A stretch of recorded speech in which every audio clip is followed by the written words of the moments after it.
안녕하세요, 청취자 여러분. 오늘 저희는 좀 특별한 자료를 가지고 왔습니다. 이게 2000년대 초반 실제 있었던 사건 기록인데요. 네, 맞아요. 언뜻 보면 그냥 길고양이 이야기 같기도 한데 이걸 파고들면 3년 동안 풀리지 않았던 여고생 실종 사건의 좀 충격적인 진실과 연결이 됩니다. 그렇죠. 정말 기묘하면서도 또 되게 슬픈 이야기이기도 하고요. 오늘 저희가 할 거는 이 자료를 바탕으로 사건을 그냥 재구성하는 걸 넘어서요. 그 안에 숨어있는 어떤 단서들, 평범함 뒤의 위험, 그리고 가끔은 좀 설명하기 힘든 동물과의 교감 같은 거 있잖아요. 그런 핵심적인 부분들을 좀 뽑아내보라고 합니다. 네. 자, 그럼 나비라는 고양이의 울음소리가 어떻게 그 3년의 침묵을 깼는지 한번 같이 따라가 보시죠. 네, 이 자료가 참 여러 가지 생각을 하게 만들어요. 겉으로 보기에는 고양이 한 마리의 이상 행동인데 그 속을 들여다보면 스토킹 범죄가 얼마나 심각한지 또 사람의 겉모습 뒤에 숨겨진 그런 이중성 같은 거요. 아, 이중성. 네. 그리고 어쩌면 우리 공동체의 무관심, 이런 사회적인 문제들까지 다 얽혀 있더라고요. 자료를 보면서 사건의 구체적인 내용이랑 이런 좀 넓은 맥락까지 같이 짚어보면 좋을 것 같습니다. 좋습니다. 그럼 사건 배경부터 좀 볼까요? 자료에 따르면 2000년대 초 부산 외곽의 한 주택가, 한 300가구 정도 모여 사는 곳이었대요. 네, 그리고 당시에는 밤늦게 애들이 막 뛰어놀아도 크게 걱정 안 할 정도로 평화로운 도내였다. 이렇게 묘사가 되어 있습니다. 그렇죠. 요즘엔 좀 상상하기 힘든 풍경일 수도 있겠네요. 네. 바로 이곳에 태석이라는 69살 남성분이 혼자 살고 계셨어요. 자료를 보면 딱 그 전형적인 마음씨 좋은 이웃 할아버지 이미지 있잖아요. 아, 네네. 길고양이들 밥 챙겨주시고 그런 분. 맞아요. 혼자 사시면서 길고양이들을 돌보셨다고 해요. 그리고 이 태석 씨에게는 나비라는 이름의 고양이가 한 마리 있었는데 이게 한 3년 전부터 같이 지냈다고 하니까 거의 유일한 가족이나 마찬가지였던 거죠. 네, 가족이죠. 자료에는 이 나비가 평소에는 아주 조용하고 순해서 있는 듯 없는 듯한 그런 고양이였다 이렇게 적혀 있어요. 바로 그 평범함. 그게 깨지는 순간이 이 사건의 시작점인 것 같아요. 자료에 보니까 어느 날 갑자기 그 나비가 이상행동을 시작했다는 거죠. 네. 늘 태석 씨 집 마당에만 있던 애가 갑자기 집에서 한 200m 떨어진 빈집, 그러니까 폐가 앞에서 밤이고 낮이고 울기 시작했다는 거예요. 아, 갑자기요? 네, 갑자기. 평소랑 완전 다른 행동 패턴인 거죠. 그 울음소리에 대한 묘사가 좀 섬뜩해요. 자료에는 일반적인 고양이 소리가 아니라 마치 사람 신음소리 같기도 하고 누군가를 애타게 부르는 것 같은 되게 애절하고 귀한 소리였다고 구체적으로 써 있거든요. 아, 그게 그냥 시끄러운 정도가 아니라 뭔가 좀 본능적으로 불안감을 주는 그런 소리였나 보네요. 네. 심지어 비가 오나 눈이 오나 2주 넘게 계속 그 자리에서 울었다는 것도 좀 그렇죠. 2주 넘게요? 와, 그럼 주민들 반응은 어땠을까요? 아, 자료에 그 부분도 나와요. 처음에는 그냥 발전기인가 보다 하고 대수롭지 않게 여겼대요. 네, 보통 그렇게 생각하기 쉽죠. 근데 그 이상한 울음소리가 특히 밤에 계속되니까 다들 처음엔 짜증내다가 나중에는 좀 불안해하고 무서워하기까지 했다고 해요. 애들은 그 골목 지나가기 무서워할 정도였다고 하니까. 헐, 애들이 무서워할 정도면 진짜 보통 소리는 아니었나 본데요? 일상의 균열이 딱 시작된 거네요? 그렇죠. 태석 씨도 엄청 곤란하셨겠죠.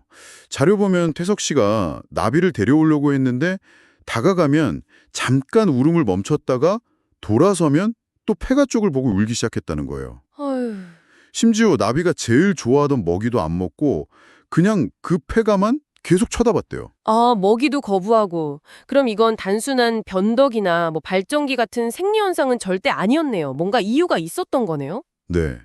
자료에도 태석 씨가 주민들한테 계속 미안하다고 사과하면서도 나비가 왜 저러는지 몰라서 어쩔 줄 몰라 했다고 나와요. 그럼 그 문제의 폐가, 나비가 그렇게 집착했던 그곳은 어떤 곳이었을까요? 자료에 따르면 그 집은 3년 전까지 현수라는 67살 남성이 혼자 살다가 갑자기 이사를 나간 곳이었어요. 3년 전에요? 네.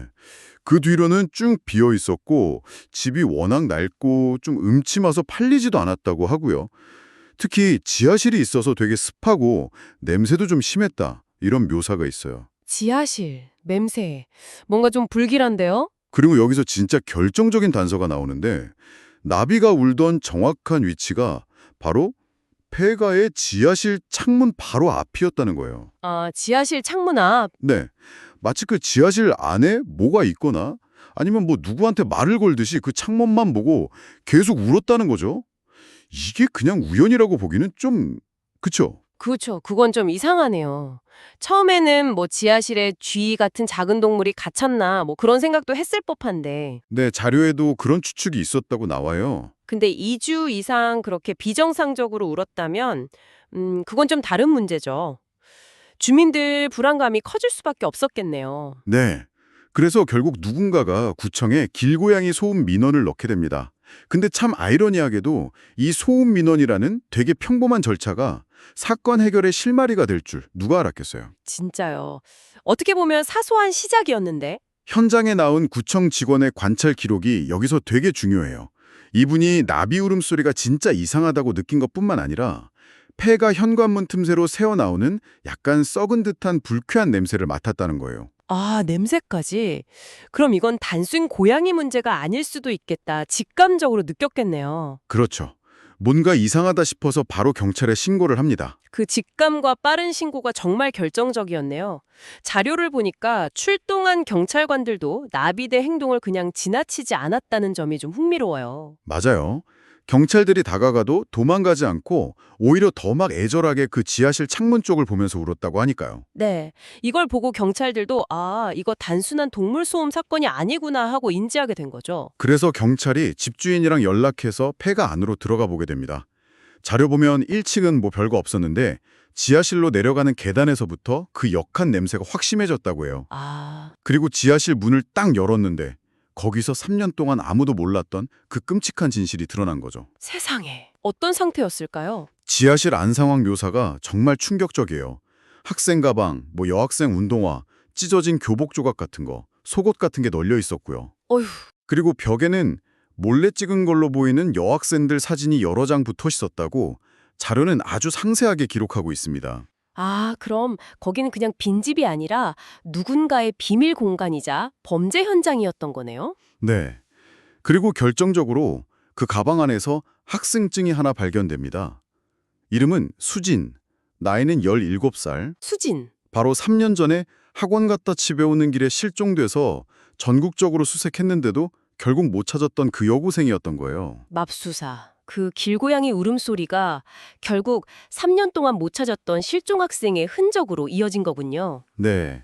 정말 상상도 못할 반전이죠. 이 자료를 쭉 따라가다 보면 진짜 작은 이상 신호 하나가 어떻게 이렇게 큰 진실의 문을 열 수 있는지가 너무 극명하게 보여요. 그쵸. 나비의 울음소리 자체는 미스터리지만 결과적으로는 정의를 향한 첫걸음이 된 셈이네요. 근데 더 놀라운 건 여기서 수진 학생의 휴대폰도 같이 발견됐다는 거예요. 아, 휴대폰까지요? 네. 방전 상태였는데 이걸 복구해서 확인해 보니까 실종 직전에 수진 학생이 느꼈을 그 공포가 메시지에 그대로 남아 있었어요. 자료에서도 이 메시지 내용을 좀 비중 있게 다루고 있습니다. 어떤 내용이었는데요? 실종되기 일주일 전부터 친구들한테 보낸 메시지들이에요. 뭐 누가 자꾸 따라오는 것 같아. 어디선가 시선이 느껴져서 무서워. 오늘도 그 아저씨 봤어. 근데 엄마한테는 말 못하겠어. 이런 내용들이요. 아, 이건 명백한 스토킹 피해 정황이네요? 본인이 인지하고 있었던 거잖아요. 네. 그리고 실종 당일 마지막 메시지는 더 구체적이에요. 학원 끝나고 나오는데 길 건너편에 그 아저씨 서 있었어. 확실히 나를 보고 있었어. 너무 무서워서 막 뛰어서 집에 왔는데 이 메시지가 마지막이었어요. 연락이 끊긴 거죠. 아이고, 이 자료 분석하면서 이 부분이 제일 마음 아프더라고요. 그렇죠. 이 메시지들을 보면 스토킹이라는 게 그냥 뭐 불안감 정도가 아니라 진짜 실질적인 위협이고 이게 심각한 범죄로 이뤄질 수 있다는 걸 너무 명확하게 보여주잖아요. 네. 자료를 보면 마치 질문을 던지는 것 같아요. 왜 당시에는 이 신호들이 더 심각하게 받아들여지지 않았을까? 만약 그때 이 메시지들을 그냥 예민한 걸로 치부하지 않고 적극적으로 조치했다면 어쩌면 결과가 달라졌을 수도 있지 않았을까 하는 거죠. 맞아요. 스토킹 신호에 우리 사회가 얼마나 민감하게 반응해야 하는지를 정말 여실히 보여주는 대목인 것 같아요. 네. 경찰은 바로 수진 학생 부모님께 연락을 했고요. 3년 동안 딸을 찾아다녔을 부모님 심정은 뭐 자료에도 정말 처절하게 묘사되어 있습니다. 현장에서 딸 유품 확인하고 오열하시면서 범인 꼭 잡아달라고 절규하시는 모습. 이게 단순 미스터리가 아니라 정말 한 가족에게 닥친 끔찍한 비극이라는 걸 다시 한번 느끼게 되죠. 그렇죠. 상상하기조차 힘든 고통이죠. 이후 언론 보도가 나가면서 전국적으로 큰 충격을 줬고 3년 동안 미제로 남아있던 사건은 고양이 나비 덕분에 완전히 새로운 국면으로 접어들게 됩니다. 수사 방향은 당연히 그 폐가에 살았던 전거주자 현수에게 맞춰졌겠죠. 네, 자료를 보면 현수의 행적에 의심스러운 점이 한두 가지가 아니에요. 수진 학생이 실종되고 불과 한 달 뒤에 갑자기 이사를 갔다는 점. 시점이 참... 심지어는 당시에 실종 수색 자원봉사까지 참여하면서 의심을 피하려고 했다는 정황도 있고요. 헐, 자원봉사까지요? 네, 그리고 이사간 주소는 가짜였고 휴대폰도 안 쓰고 완전히 잠적하려고 했던 거죠. 행동 하나하나가 다 의심스러웠어요. 정말 치밀하게 은폐하려고 했네요. 결정적인 증거를 잡는 과정도 좀 흥미로운데요. 자료에 따르면 3년 전 CCTV 영상은 당시 기술로는 화질이 너무 안 좋아서 용의자를 특정하기가 어려웠대요. 그렇죠. 예전 CCTV는 화질이 많이 안 좋았으니까요. 그런데 최신 AI 화질 개선 기술 있잖아요. 그걸로 다시 분석을 했더니 수진 학생 마지막 동선 근처에서 현수로 보이는 인물의 모습이 뚜렷하게 잡힌 거예요. 와, AI 기술이 여기서 또 역할을 하네요. 기술 발전이 과거 미제를 푸는 열쇠가 된 거군요. 네. 이 AI 분석 결과가 현수를 특정하는 결정적인 증거가 됐고 바로 전국에 수배령이 내려졌습니다. 그래서 검거는 빨리 됐나요? 네, 불과 3일 만에요. 대구에 있는 한 여관에서 가명 쓰면서 숨어 지내던 현수가 검거됐습니다. 3일 만에요. 다행이네요. 근데 자료 보면 검거 당시에 현수 방에서 다른 여학생들 사진이랑 개인정보 같은 게 추가로 발견됐대요. 이게 그냥 단일 범죄가 아닐 수도 있다는 가능성까지 시사하는 거죠. 연쇄 스토킹이나 추가 범죄 가능성까지. 정말 끔찍하네요. 체포된 현수는 처음에는 완전 범행을 부인했어요. 수진 학생 모른다 이렇게 딱 잡아댔죠. 예상했던 반응이네요. 근데 증거를 계속 보여주니까 진술을 바꾸기 시작하는데 그 과정이 진짜 교활해요.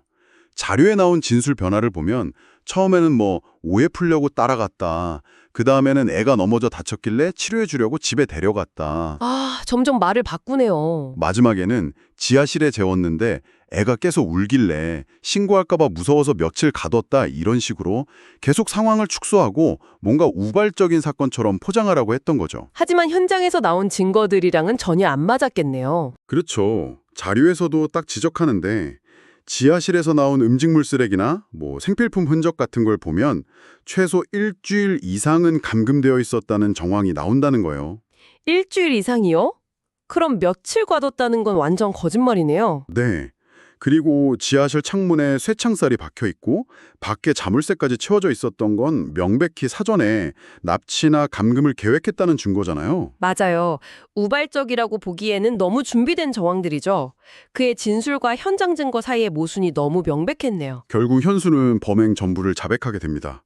자료에 따르면 6개월 동안 수진 학생을 스토킹하면서 집착을 키웠고 아주 치밀하게 납치를 계획했다는 거예요. 6개월이나? 실종 당일에는 도망치는 수진 학생을 차로 막아서 강제로 태웠다고 자백했고요. 범행의 계획성이랑 폭력성이 그대로 드러나죠. 네, 정말 악질적이네요. 지하실에 감금한 뒤에는 일주일 동안 수진 학생이 계속 집에 보내달라고 애원했는데 현수는 좋아한다, 며칠만 참으면 보내준다 이런 거짓말로 계속 안심시키면서도 신고당할까 봐 두려워서 끝내 풀어주지 못했다고 진술했습니다. 그 어린 학생이 얼마나 무섭고 절망스러웠을까요? 그리고 감금 8일째 되는 날 수진 학생이 탈출을 시도하다가 현수에게 발각됐고 현수가 격분해서 폭행하고 결박하는 과정에서 살해에 이르게 된 거죠. 탈출 시도? 현수는 목을 너무 세게 눌렀더니 다음날 보니까 숨져 있었다. 이런 식으로 약간 실수처럼 주장을 했어요. 또 거짓말이겠죠? 네, 자료에서 부검 결과를 통해 이 주장을 정확히 반박합니다. 부검 결과 사인은 질식사가 맞는데 목 주변에 남은 상처를 보니까 이게 상당 시간 동안 목이 졸린 흔적이라는 거예요. 상당 시간 동안. 그럼 순간적인 실수가 아니라 명백히 고의적인 살해 행위였다는 거네요. 그렇죠. 과학적인 증거가 현수의 마지막 거짓말까지 다 밝혀낸 셈입니다. 정말 할 말이 없네요. 수진 학생을 살해한 후에 현수는 시신을 집 뒷뜰에 구덩이를 파서 안매장했습니다. 뒷뜰에요? 네. 그리고 수진 학생 소지품들은 마치 아직도 그 애가 지하실에 있는 것처럼 그대로 뒀다고 해요. 범행 은폐 시도죠. 아, 정말 치밀하고 잔인하네요. 그러고 한 달 뒤에 시신이 발견될까 봐 두려워서 이사를 갔는데 참 아이러니하게도 그 뒤로 3년 동안 아무도 그 집에 관심을 안 가져서 범행이 그대로 묻혀 있었던 거죠. 나비가 아니었다면 정말 영원히 묻혔을지도 몰라요. 정말 나비가 아니었더라면 생각만 해도 끔찍하네요. 여기서 다시 나비의 역할에 대한 질문으로 돌아가게 되네요. 도대체 나비는 어떻게 알았을까? 네. 자료에서는 수의사들 의견을 인용하는데요. 고양이 후각이 워낙 뛰어나니까 땅속에 묻힌 시신의 아주 미세한 부패 냄새를 감지했을 가능성이 높다는 거예요. 아, 후각. 과학적으로는 그게 가장 설득력 있는 설명이겠네요. 나비가 왜 그렇게 지하실 창문 앞에서 떠나지 않고 울었는지에 대한. 그렇죠. 그게 가장 유력한 설명으로 보이는데 근데 자료에서 또 하나 흥미로운 사실을 언급해요. 뭔가요? 나비가 그렇게 울기 시작한 시점이 공교롭게도 수진 학생의 3주기 직후였다는 점이에요. 3주기 직후요. 와, 타이밍이 참. 네. 그래서 동네 사람들 사이에서는 수진이 영원히 나비를 통해서 억울함을 알리려고 한 거다 뭐 이런 이야기가 나왔다고 해요. 아, 그럴 만도 하네요. 과학적인 설명만으로는 다 담을 수 없는 어떤 뭐랄까 미스터리한 여운 같은 게 남는 부분이네요. 이 자료가 그냥 단순 범죄 기록이 아니라 사람들의 마음을 끄는 이유이기도 하고요. 맞아요. 자, 그럼 사건의 결말은 어떻게 됐을까요? 현수는 1심에서 무기징역을 선고받았습니다. 무기징역이요? 네, 재판부에서 범행이 너무 계획적이고 잔혹했고 또 미성년자를 대상으로 한 범죄라는 점을 고려해서 법정 최고형을 선고했다고 자료는 기록하고 있습니다. 항소는 했다는데 감형 가능성은 거의 없어 보입니다. 당연한 결과라고 생각합니다. 그리고 3년 만에 발견된 수진 학생의 시신은 드디어 가족품으로 돌아가서 장례를 치렀습니다. 자료에는 장례식에 참석했던 친구들, 선생님들, 또 자원봉사자들의 슬픔이 담겨 있는데 늦었지만 비로소 제대로 된 애도를 시작할 수 있게 된 거죠. 네, 정말 다행입니다. 그럼 우리의 작은 영웅, 나비는 어떻게 됐을까요? 그게 또 궁금하네요. 아, 나비 이야기요? 자료에 따르면 놀랍게도 수진 학생 시신이 수습된 이후에 나비는 다시 예전처럼 조용해졌대요. 정말요. 울음을 그쳤군요. 네, 더 이상 그 폐가 앞에서 울지 않고 그냥 태석 씨 집에서 평범하게 지내고 있다고 해요. 와, 신기하네요. 하지만 동네 사람들한테 나비는 이제 더 이상 그냥 평범한 길고양이가 아니죠. 동네를 지켜준 고양이로 완전 특별 대우를 받으면서 태석 씨가 아주 극진하게 보살피고 계신다고 자료는 되게 따뜻하게 묘사하고 있습니다. 그럴만하죠. 정말 동네를 구한 영웅인데요. 근데 나비 사연이 알려지면서 외부에서도 좀 찾아오는 사람들이 생겼다고 하던데요? 네, 맞아요. 근데 태석 씨가 나비 스트레스 받을까 봐 좀 과도한 관심은 자제해달라고 부탁하신다고 하네요. 아, 그게 현명한 판단이시네요. 한편 그 사건 현장이었던 폐가는 여전히 비어있다고 합니다. 추모 공간으로 만들자는 의견도 있었는데 주민들 반대로 무산됐고요. 그렇군요. 지금도 가끔 누군가가 그 집 앞에 추모의 꽃다발을 두고 가고 그 곁을 나비가 지키고 있는 모습이 목격된다는 마지막 장면 묘사가 참 깊은 여운을 남깁니다. 그림이 그려지네요. 자, 그럼 이 자료를 통해서 우리가 얻을 수 있는 핵심적인 교훈, 통찰은 뭘까요? 일단 첫 번째로는 자료가 그 선한 이웃이라는 겉모습 뒤에 숨겨져 있던 현수의 이중성을 너무 명확하게 보여주잖아요. 네, 그렇죠. 소름 돋는 부분이죠. 겉모습만 보고 사람을 판단하는 게 얼마나 위험한지, 특히 아이들, 청소년들한테는 낯선 사람뿐만 아니라 아는 사람이라도 항상 경계해야 한다는 교육이 정말 중요하다는 걸 강조하는 것 같아요. 맞습니다. 두 번째로는 역시 그 수진 학생의 마지막 메시지들. 작은 위험 신호를 무시했을 때 어떤 끔찍한 결과가 오는지 보여줬죠. 네, 스토킹이 그냥 불편한 정도가 아니라 정말 심각한 범죄의 전조라는 거. 그렇죠. 자료 자체가 경고하고 있는 거예요. 뭔가 불안감을 느꼈을 때 즉시 도움을 요청하는 게 얼마나 중요한지를 역설하고 있죠. 그리고 세 번째는 역시 나비의 사례. 동물의 그런 설명하기 힘든 직감이나 이상 행동이 때로는 되게 중요한 단서가 될 수도 있다는 걸 시사하는 것 같아요. 네, 물론 과학적인 설명, 후각이라는 설명이 있지만 그것만으로는 다 설명되지 않는 듯한 우리가 아직 이해하지 못하는 동물과의 교감이 존재할 수도 있다는 어떤 가능성을 열어두는 거죠. 네. 더 나아가서 이 자료는 우리 사회 시스템에 대해서도 질문을 던지는 것 같아요. 예를 들면 안전한 통학로 확보 문제라던가 스토킹 범죄에 대한 초기 대응 시스템 강화 필요성. 아, 시스템 문제. 네. 음. 그리고 실종 사건이 발생했을 때 CCTV 분석 같은 수사 기술을 얼마나 신속하고 효과적으로 활용해야 하는지 이런 개선이 필요한 부분들을 지적하고 있죠. 사건 당시와 지금의 시스템을 비교해 보는 것도 의미가 있을 것 같고요. 그렇죠. 궁극적으로는 이 자료가 한 어린 생명의 안타까운 희생, 그리고 남겨진 가족들의 고통을 통해서 생명의 존엄성에 대해 이야기하고 있다고 생각해요. 네. 비록 비극적인 결말이지만 그래도 진실이 밝혀지고 범죄자가 처벌받음으로써 또 다른 범죄를 예방하는 어떤 사회적인 의미도 찾을 수 있겠죠. 수진 학생의 이야기가 그냥 하나의 사건 기록으로만 남는 게 아니라 우리 모두에게 경각심을 주는 그런 교훈으로 계속 남았으면 좋겠습니다. 네.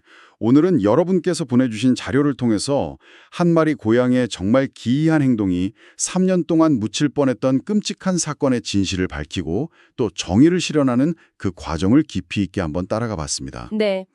여러분 주변을 둘러싼 그 일상 속의 작은 신호들에 대해서 오늘 이 자료가 다시 한번 생각해 볼 거리를 던져주었기를 바랍니다. 그렇습니다.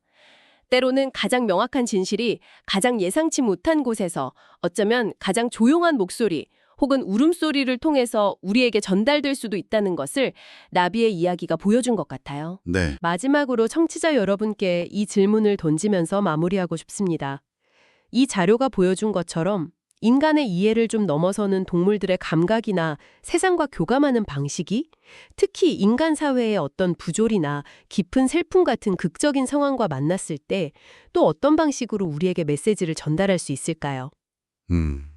어쩌면 지금 이 순간에도 우리 주변에는 아직 우리가 듣지 못한 중요한 이야기들이 숨쉬고 있는 것은 아닐까요? 이 질문을 안고 다음 분석에서 다시 뵙겠습니다.